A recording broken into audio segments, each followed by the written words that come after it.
Nom Nom Nom or the Nom X3 here with another episode of my Skyblock series on the fantasy server Skyregions.net. And in today's episode, I'm going to be making a Netherwart farm. But this is what I have so far with the ore vault. I added a bunch of iron and gold, and a little bit of lapis and coal. I do need more diamonds, which I have some, and I'll be able to get to that at some other time. But I worked on the auto smeltery off camera.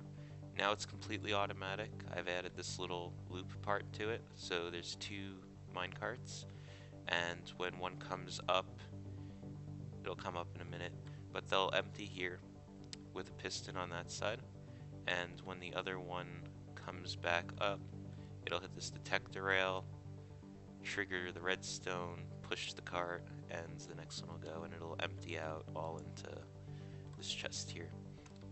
I've also put mob heads on top of the furnaces, and I'm gonna try and do the whole way around as for like a little bit of a design.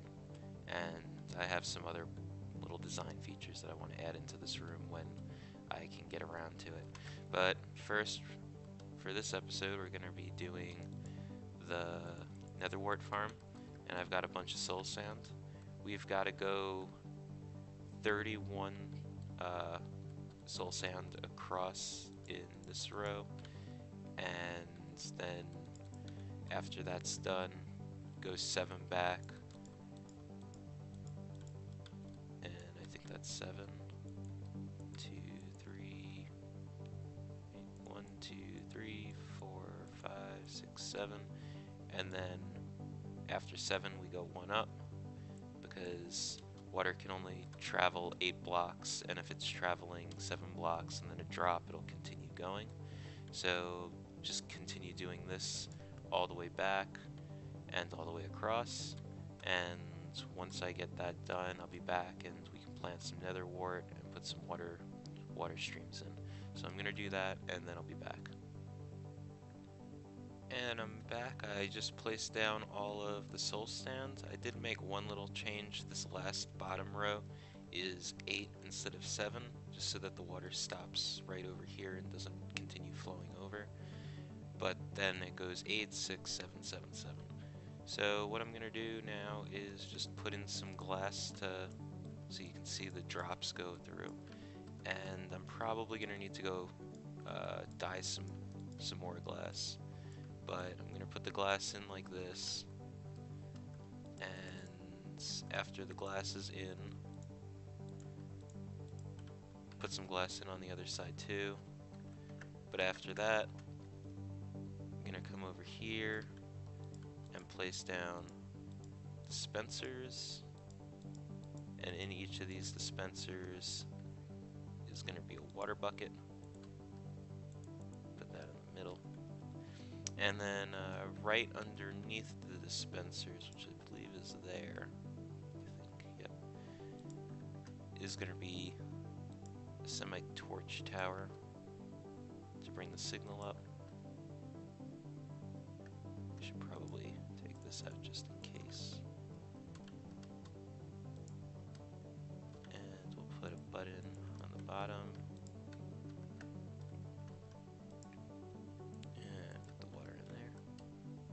And then when we push this, the signal should travel up and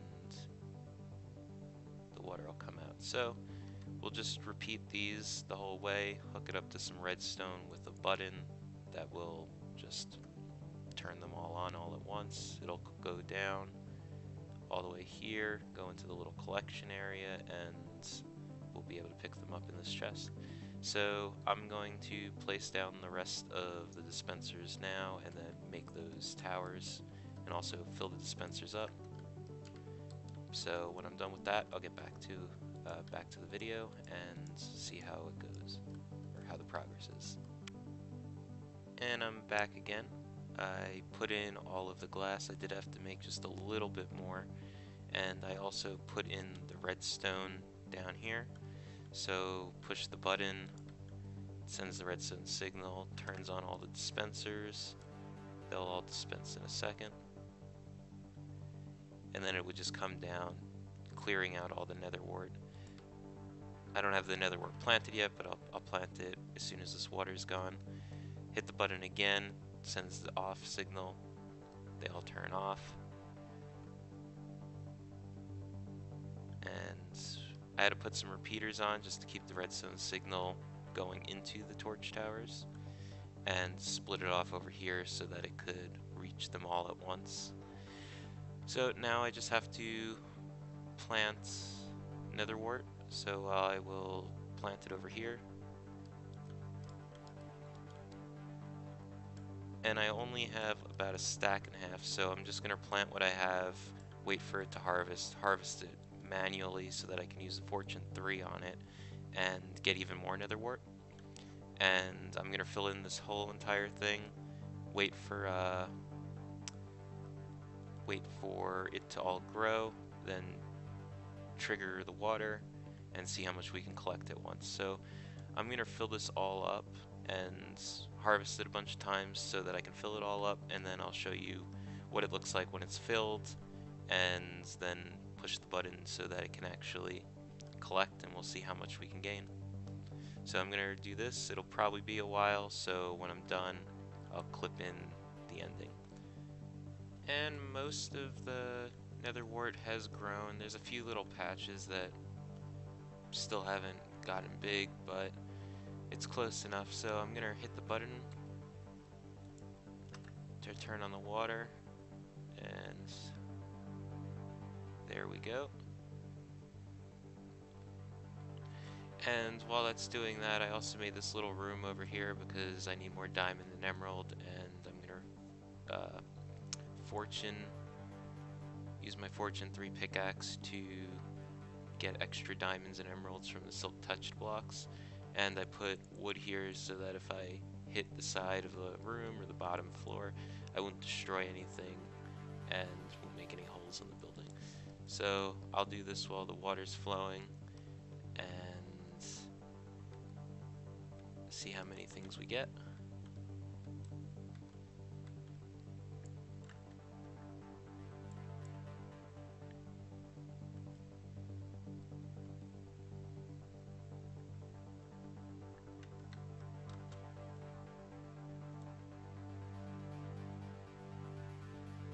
More than a stack of each, it's pretty good. I only used 48 diamonds and 41 emeralds, so it wasn't too bad. I'm gonna turn this off because there's a lot of water coming out. And I still have to build up the walls because it looks like some is getting caught on the sides, but I'm planning on raising up the walls and raising this here too, so that's a lot of netherwort.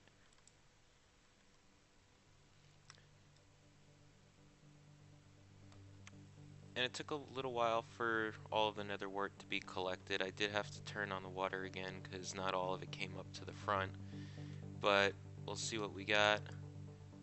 Almost a double chest of netherwort. We're pretty close to having a full chest, but not quite there. I'm gonna replant this, but that's all the time I have today, so I'm gonna replant this off camera, and see you in the next episode.